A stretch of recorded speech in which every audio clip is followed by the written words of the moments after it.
দর্শক স্বাগত জানাচ্ছি বেলা 11টার বিরতিহীন সংবাদে। আপনাদের সাথে আছি রাশেদ ইমাম। আইসোলেশনে থেকেই নতুন বছর শুরু করল করোনা আক্রান্ত শিক্ষা ব্যবস্থা। ভবিষ্যৎ কি, এই প্রশ্ন সবার। সাবেক শিক্ষা প্রতিমন্ত্রী এহসানুল হক মিলন বলছেন, শিক্ষা নিয়ে সরকারের পরিকল্পনা অনেক, কিন্তু বাস্তবায়ন সামান্যই। আর বিদ্যমান কারিকুলামে পরিবর্তন আনার সরকারি পরিকল্পনাকে ইতিবাচক বলছেন ঢাকা বিশ্ববিদ্যালয়ের সাবেক উপাচার্য আ.ম.স. আরিফিন সিদ্দিক। সজল দাসের প্রতিবেদন। চলছে নতুন বছরে নতুন বই বিতরণ। গত বছরের 17 মার্চের পর শিক্ষা খাতের দৃশ্যমান কোনো আয়োজন। করোনা সঙ্গী করেই শুরু হলো নতুন শিক্ষাবর্ষ। অনিশ্চয়তায় শিক্ষক, শিক্ষার্থী, অভিভাবকরা। এভাবে আর কতদিন? কিভাবে ক্ষতি পোষাবে শিক্ষার্থীরা? এই প্রশ্ন সবার। শুধু মুখে না বলে করোনার ক্ষতি পোষাতে সরকারকে পরিকল্পনা বাস্তবায়নের কথা বলছেন সাবেক শিক্ষা প্রতিমন্ত্রী এহসানুল হক মিলন। সৃজনশীল পদ্ধতি যেটা অনেক দিন আগেই হওয়ার কথা ছিল, হয়েছে, কিন্তু সেটার উপর সরকার কোনো কাজ করছে না। সব মিলিয়ে শিক্ষায় শুধু মুখই বলছে, মূলত কোনো কাজ হচ্ছে না। স্বাস্থ্য সুরক্ষায় সরকারের বর্তমান পদক্ষেপকে ইতিবাচক বলছেন এই শিক্ষাবিদ। সাপ্তাহিক ছুটি, অন্যান্য ছুটিগুলোকে ত্যাগ করে, ছুটিগুলোকে বাদ দিয়ে যদি তারা শিক্ষা কার্যক্রম চালাতে পারেন, যখন ছেলেমেয়েরা স্কুলে আসবে বা কলেজে আসবে, তখন সেটিও হয়তো কিছুটা সাহায্য করবে আমাদের। তবে এটি ঠিক যে জীবনকে রক্ষার জন্য সব ক্ষতি আমাদের এখন স্বীকার করে নিতে হবে। কারিকুলামে পরিবর্তন আনার সরকারি পরিকল্পনাতেও একমত শিক্ষা সংশ্লিষ্টরা। বলছেন, একমুখী কর্মনির্ভর শিক্ষা ব্যবস্থা বাস্তবায়নের কথা। অতি দ্রুত প্রথম শ্রেণী থেকে অষ্টম শ্রেণী পর্যন্ত প্রাথমিক শিক্ষা বিস্তার ঘটানো, কাঠামোগত যে পরিবর্তন প্রয়োজন সেই পরিবর্তন করে দ্রুত এই ব্যবস্থা নিশ্চিত করা। দেশে শিক্ষিত ছেলে মেয়েরা চাকরি পাচ্ছে না, অতএব এতেই প্রমাণিত হয় যে কার্যকরীর ক্ষেত্রে শিক্ষার কোনো প্রভাব বিস্তার করছে না। দেশে কারিগরি শিক্ষাকে প্রচন্ড গুরুত্ব দিয়ে প্রত্যেকটি উপজেলা লেভেলে এসএসসি এন্ড এইচএসসি ভোকেশনাল করতে হবে, ভোকেশনাল ট্রেনিং ইনস্টিটিউট করতে হবে। করোনা দেশের শিক্ষা ব্যবস্থায় যে ক্ষতের সৃষ্টি করছে তা পুষিয়ে নিতে অবশ্যই সরকারি পরিকল্পনার যথার্থ বাস্তবায়ন করতে হবে। তা না হলে চরম অনিশ্চয়তায় পড়বে সমগ্র শিক্ষা কার্যক্রম, যা ভোগাবে ভবিষ্যৎ প্রজন্মকে। এমনটাই বলছেন শিক্ষা সংশ্লিষ্টরা। সজল দাস, নিউজ 24, ঢাকা। এরশাদবিহীন জাতীয় পার্টি কেমন চলছে? প্রতিষ্ঠাতা হুসেইন মোহাম্মদ এরশাদের অবর্তমানে দল ভাঙেনি, এটিকেই দলের বড় অর্জন বলে মনে করছেন নেতারা। নানা চড়াই উতরাই পেরিয়ে দল এখন আরও সুসংগঠিত বলে শীর্ষ নেতাদের দাবি। তবে ভবিষ্যতে যারা দল ভাঙার চেষ্টা করবে কিংবা বের হয়ে যাবে, তারা টিকে থাকতে পারবে না, এমন মত তাদের।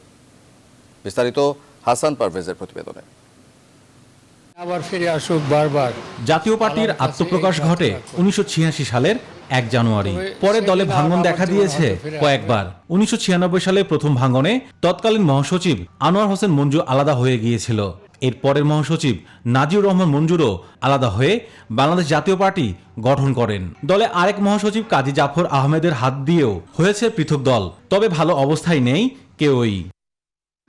আগের সব ভাঙনে নিজেই সামাল দিয়েছিলেন দলের প্রতিষ্ঠাতা এরশাদ, কিন্তু সাবেক রাষ্ট্রপতি ও দলটির প্রয়াত চেয়ারম্যান মৃত্যুর পর দলের নেতৃত্ব নিয়ে জিএম কাদের ও রওশন এরশাদের মাঝে দ্বন্দ্ব দেখা দিয়েছিল। তবে জাতীয় পার্টির নবম কেন্দ্রীয় সম্মেলনে রওশন এরশাদকে প্রধান পৃষ্ঠপোষক আর জিএম কাদের চেয়ারম্যান হওয়ার পর দলের ভাঙন থামে।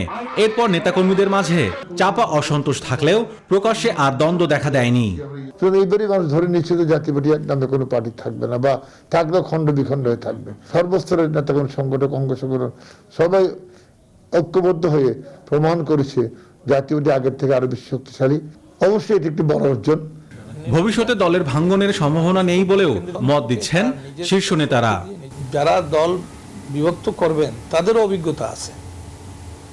একটা পরিপক্ক মানুষ তো ভুল করতে পারে না, সেই জন্য দল ঐক্যবদ্ধ আছে এবং আগামী দিনে দলে কোনো রকমের বিভক্তি হবে এটা আমি কোনোভাবেই সন্দেহ করতে পারি না। তবে জাতীয় পার্টির সাবেক এই নেতা বলছেন, এরশাদের আদর্শ থেকে বিচ্যুত হলেই দলটির অস্তিত্ব হুমকির মুখে পড়বে। জাতীয় পার্টির ভিত্তি হলো এরশাদ। যতদিন পর্যন্ত এরশাদকে তারা ধরে রাখবে, এরশাদের ইমেজ, এরশাদের রাজনীতি যতদিন তারা ধারণ করবে, ততদিন পর্যন্ত এটা এইভাবেই থাকবে। এটা ভাঙবে না। যখন তারা সেখান থেকে সরে আসবে, সেখান থেকে বিচ্যুত হবে, যেদিন ডিভিশন আসবে, ভাঙন আসবে। এরশাদের মৃত্যুর পরপরই জাভা শিবিরে নতুন করে আলোচনায় আসেন তার সাবেক স্ত্রী বিদিশা। সম্প্রতি তিনি আরেকটি মন্তব্য করে তোপের মুখে পড়েছেন রংপুরবাসীর। হাসান পারভেজ, নিউজ 24, ঢাকা। সুষ্ঠু নির্বাচনের জন্য আওয়ামী লীগ কখনোই তত্ত্বাবধায়ক বা অন্তর্বর্তীকালীন সরকার বহাল করবে না। সেটি প্রতিষ্ঠায় সব রাজনৈতিক শক্তিকে এক হয়ে সংগ্রাম করতে হবে। দেশের রাজনৈতিক সংকট উত্তরণে এটাই এখন একমাত্র উপায় বলে মনে করেন অধ্যাপক আসিফ নজরুল। বলছেন, বিএনপিকে শাস্তি দিতে গিয়ে রাতের ভোটের মাধ্যমে মানুষের ভোটাধিকার হরণের কোনো অধিকার নেই আওয়ামী লীগের। বিস্তারিত তৌহিদ শান্তর প্রতিবেদনে। সম্প্রতি দেশের ৪২ জন বিশিষ্ট নাগরিক, প্রধান নির্বাচন কমিশনার এবং অন্য কমিশনারদের অর্থ আত্মসাৎ সহ একাধিক অনিয়মের অভিযোগ তুলে ধরে রাষ্ট্রপতির কাছে চিঠি দেন। দুর্নীতির অভিযোগ খতিয়ে দেখে সিইসি সহ সব কমিশনারকে অপসারণে, সুপ্রিম জুডিশিয়াল কাউন্সিল গঠনে রাষ্ট্রপতির কাছে অনুরোধ জানান। এই বিশিষ্টজনদের মধ্যে অন্যতম অধ্যাপক আসিফ নজরুল বলছেন, দেশের সমসাময়িক সংকটগুলোর প্রধান অন্তরায় মানুষের ভোটাধিকার হরণ। ভোটাধিকার শুধু আওয়ামী লীগের লোকের বা বিএনপির লোকের আছে সেটা না, ভোটাধিকার বাংলাদেশের 16 কোটি মানুষের। তো এটা যখন হরণ করা হয় তখন এই জিনিসটা মাথায় রাখা উচিত যে আমি বিএনপিকে অতীত কাজের জন্য একটা পানিশমেন্ট দিয়ে দিলাম, ভোটই করতে দিলাম না, রাতের বেলা সব ভোট কেটে নিয়ে গেলাম, বিএনপিকে একটা উপযুক্ত জবাব দিলাম। জবাবটা কি বিএনপিকে দেওয়া হলো নাকি 16 কোটি মানুষকে দেওয়া হলো, 16 কোটি ভোটারকে দেওয়া হলো? আওয়ামী লীগ যে বাংলাদেশের ইতিহাসে জঘন্যতম 2টা ইলেকশন করেছে, 2014 সনে এবং 18 সনে, বিএনপি অতীত পাপ করেছে, বিএনপিকে জবাব দেওয়া হয়েছে। আওয়ামী লীগকে কি জবাবটা দেওয়া হয়েছে? এই জায়গাটা আমাদের ফেরত আসতে হবে যে ভোটাধিকার কেড়ে নিয়ে আপনি একটা দল আরেকটা দলকে পানিশমেন্ট দিতে পারবে না। তিনি মনে করেন এই মুহূর্তে বাংলাদেশে বাক স্বাধীনতা গণতন্ত্রের মতোই হুমকির মুখে। আজকে আপনি বিএনপিকে দমন করবেন, বিএনপি আপনাকে বাক স্বাধীনতা দেয়নি, পলিটিক্যাল স্পেস দেয়নি, আপনি কাকে স্পেস দিচ্ছেন? আপনি বাম দলকে দিচ্ছেন? আওয়ামী লীগকে জিজ্ঞেস করছি, আপনি বাম দলকে দিচ্ছেন? আপনি নুরুল হক নূরকে দিচ্ছেন? আপনি ইসলামী রাজনীতি করে যারা তাদের দিচ্ছেন? আপনি সিপিবিকে দিচ্ছেন? ডক্টর কামালকে দিচ্ছেন? কাকে দিচ্ছেন? গণতন্ত্র ফিরবে এমন আশা ব্যক্ত করলেও এজন্য সংগ্রামের কোনো বিকল্প নেই মনে করেন এই অধ্যাপক। জাস্ট একটা নির্বাচনকালীন সরকার ব্যবস্থায় যেতে হবে, বিশেষ নির্বাচন ব্যবস্থা, সেটা প্রতিষ্ঠার সংগ্রাম করতে হবে। সেটা আওয়ামী লীগ কখনো দিবে না। এটা প্রতিষ্ঠার জন্য গণ আন্দোলন করতে হবে। অতীতে বাংলাদেশে যে কোনো স্বৈরাচারী শাসকের বিরুদ্ধে বাংলাদেশের মানুষ তখনই বিজয়ী হয়েছে যখন সব রাজনৈতিক শক্তি এক হয়েছে। তো বাংলাদেশের নির্বাচন ব্যবস্থা যে আগুন লেগেছে, এটা বাসায় আগুন লাগার চেয়ে অনেক বড় সংকট। এখানেও কে কোন দল করে এগুলি জিজ্ঞেস করা উচিত না। সমস্ত দল মিলে এরশাদ সরকার এবং বিএনপি সরকারের বিরুদ্ধে যখন গণতন্ত্র প্রতিষ্ঠার আন্দোলন করেছিল, যেভাবে করেছিল ঠিক একইভাবে আওয়ামী লীগ সরকারের বিরুদ্ধেও গণতন্ত্র প্রতিষ্ঠার আন্দোলন করতে হবে, সবাইকে ঐক্যবদ্ধ হতে হবে। আসিফ নজরুল মনে করেন জাতীয় নেতাদের নিয়ে তর্ক না করে নজর দিতে হবে সমসাময়িক বিষয়ে, তাহলেই জাতি এগিয়ে যাবে। বিরোধী দলের দোষ কতটুকু নির্বাচন ব্যবস্থা নিয়ে। তৌহিদ শান্ত, নিউজ 24, ঢাকা। রাজশাহীর পুঠিয়ায় স্ত্রী ও 6 মাসের শিশুকে বালিশ চাপা দিয়ে শ্বাসরোধ করে হত্যার অভিযোগ উঠেছে মাদকাসক্ত স্বামীর বিরুদ্ধে। সোমবার গভীর রাতে রাজশাহীর পুঠিয়া উপজেলার গোপালহাটি গ্রামের ফকিরপাড়া এলাকায় মর্মান্তিক এই ঘটনাটি ঘটেছে। নিহতরা হলেন পলি খাতুন ও তার 6 মাস বয়সী কন্যা ফারিয়া। এরপর মঙ্গলবার ভোরে ঢাকা দারুস সালাম থেকে স্বামীকে গ্রেফতার করা হয়েছে। বর্তমানে তাকে ঢাকা থেকে রাজশাহী নিয়ে যাওয়া হচ্ছে। রাজশাহীর পুঠিয়া থানার ভারপ্রাপ্ত কর্মকর্তা রেজাউল ইসলাম এই তথ্য নিশ্চিত করেছেন।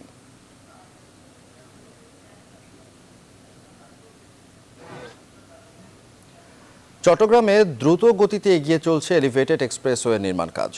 এরই মধ্যে এই প্রকল্পের 70% কাজ শেষ হয়েছে। বন্দর নগরীতে যাতায়াতে স্বপ্ন দেখাচ্ছে এই এক্সপ্রেসওয়েটি। এটি চালু হলে নগরীতে কমবে যানজট, বাড়বে বিদেশি বিনিয়োগ, বিকশিত হবে পর্যটন খাত, এমন অভিমত নগর বিশ্লেষকদের। নয়ন বড়ুয়া জয়ের তথ্য চিত্রে ডেস্ক রিপোর্ট। 2019 সালে 24 ফেব্রুয়ারি এলিভেটেড এক্সপ্রেসওয়ে নির্মাণ কাজের উদ্বোধন করেন প্রধানমন্ত্রী শেখ হাসিনা। 16 কিলোমিটার দৈর্ঘ্যের 4 লেনের এই প্রকল্পে র্যাম্প ও লুপ সহ এটির দৈর্ঘ্য প্রায় 20 কিলোমিটার এবং প্রস্থ 54 ফুট। করোনা ও নানা জটিলতায় কিছুদিন এই নির্মাণ কাজ ধীর গতিতে চললেও বর্তমানে এগিয়ে চলেছে লালখান বাজার পতেঙ্গা এলিভেটেড এক্সপ্রেসওয়ের কাজ। আগ্রাবাদ ও বন্দর এলাকায়ও শুরু হয়েছে নির্মাণ কাজ। এরই মধ্যে এই প্রকল্পের 70% কাজ শেষ হয়েছে। অ্যাক্সেস রোড এবং পিসি রোড কাজ শেষ হয়েছে। আমরা বাড়ি বিল্ডিং থেকে দেওয়ানহাট পর্যন্ত এই কাজটা আমরা শুরু করে দিচ্ছি। তার মানে আমরা 4টা সেকশনেই কাজটা আরম্ভ করে দিতে পারছি।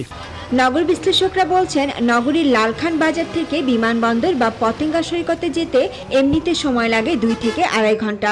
এলিভেটেড এক্সপ্রেসওয়ে চালু হলে সময় লাগবে 20 থেকে 25 মিনিট। এতে নগরীতে যানজট কমার পাশাপাশি বাড়বে বিদেশি বিনিয়োগও। আমাদের টানেল হচ্ছে, আমাদের এলিভেটেড এক্সপ্রেসওয়ে হওয়ার প্ল্যান করছি, আমাদের যে ইকোনমিক জোনগুলো হচ্ছে ব্যাপক বিদেশি বিনিয়োগের একটা আমরা সম্ভাবনা দেখতে পাচ্ছি। বাড়ির বিল্ডিং থেকে পতেঙ্গা পর্যন্ত নির্মাণ কাজ চলমান থাকায় দুর্ভোগ বেড়েছে এই পথের যাত্রী ও চালকদের। তবে এলিভেটেড এক্সপ্রেসওয়ে চালু হলে যাতায়াত ব্যবস্থায় বৈপ্লবিক পরিবর্তন হবে বলে মনে করেন তারা। যানজটটা বেশি হচ্ছে, যার কারণে সময় 2 থেকে 3 ঘন্টা লাগে, 2 ঘন্টা লাগে। চট্টগ্রামে যানজট নিরসনের একটা সুফল বয়ে আনবে। এই প্রকল্পের ব্যয় ধরা হয়েছে 3,250 কোটি 83 লাখ টাকা, আর বাস্তবায়ন করছে সিডিএ। Desk report, news 24। এদিকে দীর্ঘ 5 বছর ধরে চট্টগ্রাম আরাকান সড়কে সচল হয়নি যান চলাচল। একাধিক সেবা সংস্থার খোঁড়াখুড়িতে বন্ধ রাখা হয়েছে এই সড়কটি। এতে চরম দুর্ভোগে নগরবাসী। অভিযোগ রয়েছে চট্টগ্রাম উন্নয়ন কর্তৃপক্ষ, সিডিএ, সিটি কর্পোরেশন ও ওয়াসার সমন্বয়হীনতার কারণে সংস্কার করা হচ্ছে না সড়কটি। ফাতেমা জান্নাত মুমুর তথ্যচিত্রে ডেস্ক রিপোর্ট। এটি বন্দরনগরী চট্টগ্রামের আরাকান সড়ক। দেখে মনে হবে কোনো পরিত্যক্ত জায়গা। একটা সময় এই সড়ক দিয়ে চলাচল করত নগরের উপকণ্ঠের 6 উপজেলার মানুষ, কিন্তু একাধিক সেবা সংস্থার খোঁড়াখুড়ির কারণে এখন বছরের পর বছর চলছে না এই সড়ক দিয়ে কোনো পরিবহন। নগরীর বহদ্দারহাট থেকে কালুরঘাট পর্যন্ত আরাকান সড়কের এক পাশের এমন চিত্র দীর্ঘ 5 বছর ধরে দৃশ্যমান। যে কোনো উন্নয়ন কাজ শুরু করার আগে এটা যেন জনভোগান্তি তৈরি না করে, সেই জন্য বিকল্প একটা পন্থা বের করা। বিকল্প পন্থা যদি বের করা হয় তাহলে জনভোগান্তি কিন্তু কম হবে। একই সাথে সেবা সংস্থাগুলোর সমন্বয়হীনতা, দায়বদ্ধতা ও আন্তরিকতার অভাব বলে অভিযোগ নগর পরিকল্পনাবিদদের। জনদুর্ভোগের কথাটা যদি সেবা সংস্থাগুলোর মাথায় থাকতো, তাহলে কিন্তু এই জনদুর্ভোগটা সর্বনিম্ন পর্যায়ে থাকতো। কি পুরো সিস্টেমটাই ঢেলে সাজাতে হবে। ওয়াসা সহ বিভিন্ন সেবা সংস্থাগুলোর পরিকল্পনার দুর্বলতার কারণে আলোর মুখ দেখছে না সড়কটি, জানালেন সিডিএর প্রধান প্রকৌশলী। এই সিস্টেমের দুর্বলতার কারণেই কিন্তু এই জনদুর্ভোগ। আমি যদি ওয়াসাকে বলি, ওয়াসা একটা প্রজেক্ট করতে যদি 5 বছর লাগে ওদের, তাহলে এর দায়িত্বটা কে নেবে? তবে এই দায় নিতে নারাজ ওয়াসা কর্তৃপক্ষ।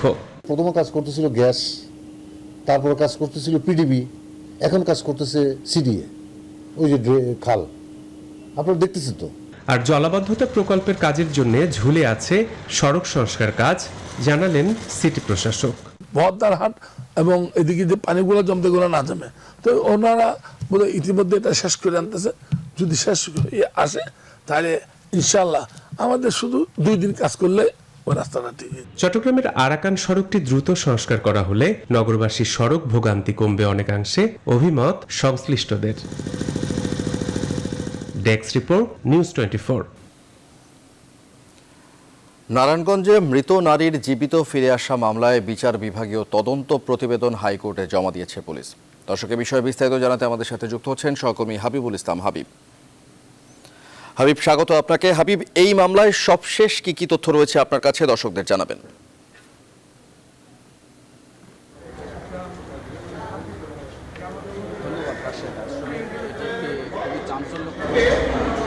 একটি মামলা, কারণ গত 4 জুলাই নারায়ণগঞ্জের সদর মডেল থানাধীন এলাকায় নামী পঞ্চম সেই ঘটনায় আগস্ট মাসে তার বাবা মডেল থানায় বাদী হয়ে একটি নিখোঁজ মামলা করেন, তার নিখোঁজ হয়েছে। সেই মামলাকে কেন্দ্র করে পুলিশ আবদুল্লাহ, রাকিব এবং খলিল নামে 3 আসামিকে গ্রেপ্তার করে সেই মামলায়, এবং তাদেরকে গ্রেপ্তারের পর তাদেরকে আদালতে নিয়ে 164 অর্থাৎ 164 ধারা স্বীকারোক্তিমূলক জবানবন্দি আদায় করে পুলিশ। সেই স্বীকারোক্তি আদায়ের পর সেই স্বীকারোক্তিতে তারা মূলত স্বীকার করে যে 164 ধারায় তারা কোর্টে স্বীকার করেন যে তারা দিশামণিকে ধর্ষণের পর তার শীতলক্ষা নদীতে তারা মৃত ডেড বডি ফেলে দিয়েছে। তো সেই স্বীকারোক্তির 5 মাস পর দেখা যায় যে সেই দিশামণি তার প্রেমিকের সঙ্গে বিবাহ বন্ধনে আবদ্ধ হয়ে সংসার করছে এবং তার বাবাকে ফোন দিয়ে জানায় যে সে জীবিত রয়েছে। তো সেই ঘটনাটি গণমাধ্যমে উঠে আসার পর মূলত হাইকোর্টের নজরে আনেন এক আইনজীবী। আজ সেই হাইকোর্টের নজরে আসার পর বিচার বিভাগীয় একটি তদন্তের নির্দেশ দিয়েছিলেন হাইকোর্ট। আজকে মূলত সেই তদন্ত প্রতিবেদন হাইকোর্টে জমা দিয়েছে পুলিশ। সেই প্রতিবেদনে উঠে এসেছে যে পুলিশ তাদেরকে স্বীকারোক্তিমূলক যে জবানবন্দি নিয়েছিল সেখানে তাদেরকে মারধর এবং হাবিব, ধন্যবাদ আপনাকে সংযুক্ত হবার জন্য। দর্শক, সহকর্মী হাবিবুল ইসলাম হাবিব জানাচ্ছিলেন নারায়ণগঞ্জে মৃত নারীর জীবিত ফিরে আসার মামলার বিচার বিভাগীয় তদন্তের হাইকোর্টে যে রিপোর্ট জমা দেওয়া হয়েছে সে বিষয়ে। দর্শক, এই মুহূর্তে রাজধানীর ভাসানটেকে অবৈধ স্থাপনা উচ্ছেদ অভিযান চলছে। সেখানে আছেন সহকর্মী তালুকদার বিপ্লব, সরাসরি যুক্ত হচ্ছি তার সাথে। বিপ্লব, এই মুহূর্তে অবৈধ স্থাপনা উচ্ছেদের যে কার্যক্রম সেখানে চলছে সে বিষয়ে দর্শকদের জানাবেন।